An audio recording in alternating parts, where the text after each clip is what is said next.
Okay, mana bu vibratsiyani qarang. Podushka alishtirdim deyaptilar yaqinda. D ga qo'ysa, mashina vibratsiyasi kuchayib ketib qolyapti.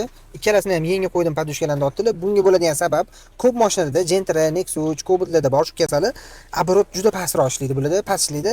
Kondisionerlarni yoqqanda yozda, ili qishda pechka, faralarni yoqqanda yana ham vibratsiya ko'payib ketib qoladi. Bunda nima qilish kerak? Hozir biz shu odatini yo'qotib beramiz. Videoni oxirigacha ko'ringlar. Hop, programmadan ishlab chiqamiz. 7,5 ga oborot 8,5 ga qo'yamiz. Svichalar tekshirilyapti. Akam esimda yo'q dedilar. Svichalarni tekshirsa, o'zingizlar ko'rganda mana yaxshi ekan svicha, o'zinikiga qo'ydi. Programmada yozildi. Oborotni mana 8,5 ga qo'yildi. Hop, D'da ham qaltirashlar yo'q. Endi mashinani bitta tekshirsa bo'ldi akam bilan.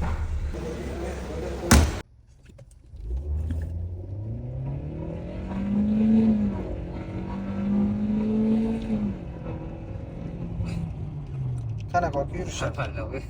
Yaxshi yuryaptimi? Qilgan tartiblashyapti-da. Ha, kelayotganda mana shu chetroqga olasiz. Hop, hozir vibratsiya berib turibdi. Neytralniga olganini ham bilishingiz kerak. Ana. Bilindimi neytralniga? Endi bilindi mana.